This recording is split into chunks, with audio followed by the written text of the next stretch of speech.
Hey there, DIYers and preppers out there. Today I wanted to talk to you guys about emergency communication, of course, obviously during an emergency. So let's get into it.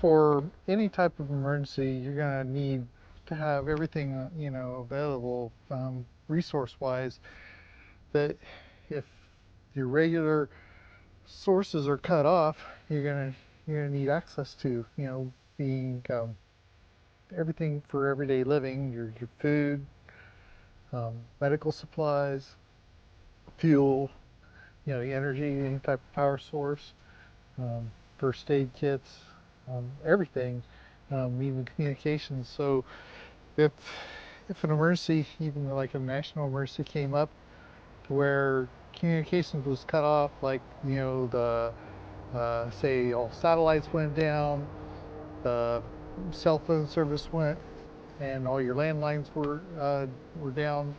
How did you be able to communicate? And at that point, you're pretty much limited to radio. And with shortwave, there's things where you know military or government can come in and shut even those down. So the one thing that is, because it's such a wide frequency that would be literally impossible, is the ham radio frequencies. And so I was on a X space the other day listening to talk about the communications, and so they're recommending, so like in the instance of the recent Hurricane Helene, where a lot of people in North Carolina lost communication with the outside world, that they were saying, the best thing to do is to, prior to a disaster like that, is to know who your local ham radio operators are, and that way, once something did happen, you could then, go to and reach those resources so that then they can get the word out. Um, the licensed ham operators would be able to, call for assistance. But the one thing they I see happening in a lot of industries where licensing is a requirement for the particular jobs.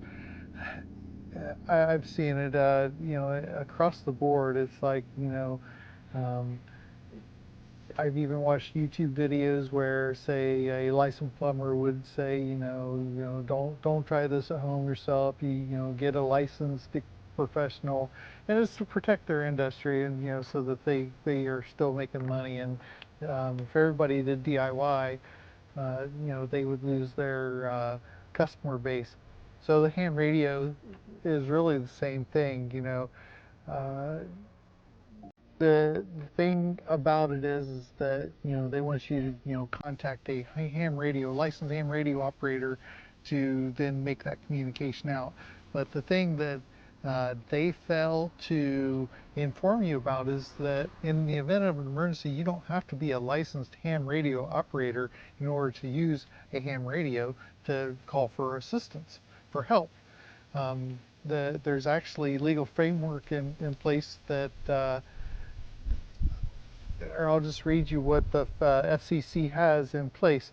So it says, in the context of emergency communication, the Federal Communication Commission, the FCC, in the United States has provisions that somewhat relax usual requirements for ham radio operators. So the legal framework says, normally, operating a ham radio without a license is illegal. However, under Part 97 of the FCC rules, there are specific provisions for emergency communications. So specifically under section 97.403, this section allows for transmission without a license in situations that immediately danger of life or property. Anyone, even without a license, is permitted to make brief transmissions for emergency purposes to communicate the essential facts of an emergency. So basically, anybody can have a ham radio and have it on hand, so that in the event of emergency, you can use that for communication to call for help. So the thing, even if this provision wasn't in place, you think that in the event of a disaster where you needed, you were in an emergency situation where you needed to call for assistance, that you use a ham radio illegally to call for help, that then you think the FCC is going to come down and say, oh, you used a ham radio illegally to call for help, now you're going to get penalized and fined, $2,500. It's just not realistic. Won't happen. So I actually suggest everybody, especially those that are out further away from civilization, the further out you are from resources, the more important it is for you to have a ham radio.